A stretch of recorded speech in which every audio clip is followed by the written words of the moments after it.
La loi de transformation de la fonction publique de 2019 impose dorénavant l'harmonisation de la durée de travail à 1607 heures annuelles dans la fonction publique territoriale, en l'occurrence, son augmentation dans la quasi-totalité des cas.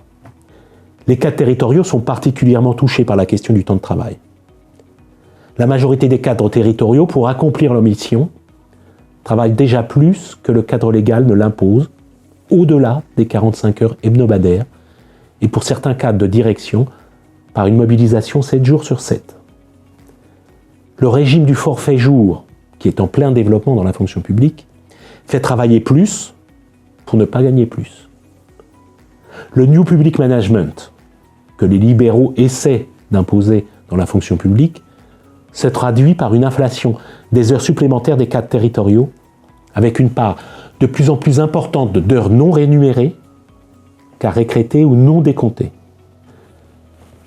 Le rapport annuel 2020 sur l'état de la fonction publique, réalisé par la Direction générale de l'administration et de la fonction publique, démontre la dégradation des conditions de travail.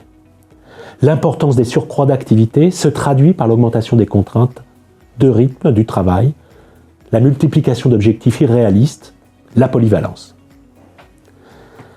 Les temps de travail gris, qui sont non décomptés et non payés, augmentent.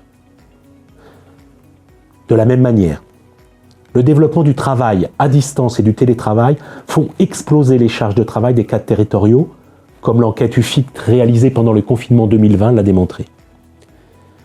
Les nouvelles technologies incitent les cadres à travailler en dehors de leur temps de travail et floutent la frontière entre vie professionnelle et vie personnelle. Ainsi, 62% des fonctionnaires, principalement des cadres, emportent du travail à domicile.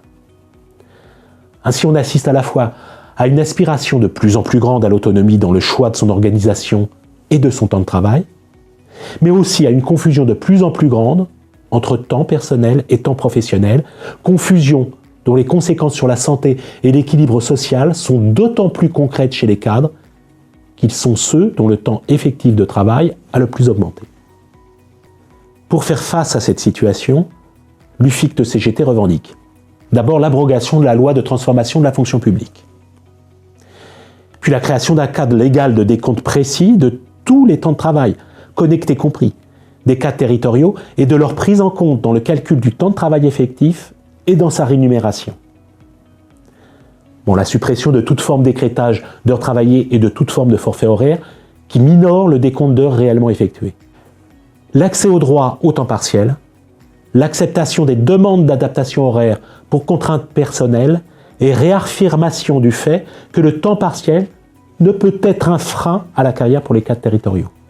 Enfin, une nouvelle étape de réduction pour tous du temps de travail, avec le passage à un cadre légal à 32 heures hebdomadaires, sans baisse de salaire et avec obligation de création d'emplois, permet de produire un effet massif de baisse du chômage et d'augmentation du pouvoir d'achat.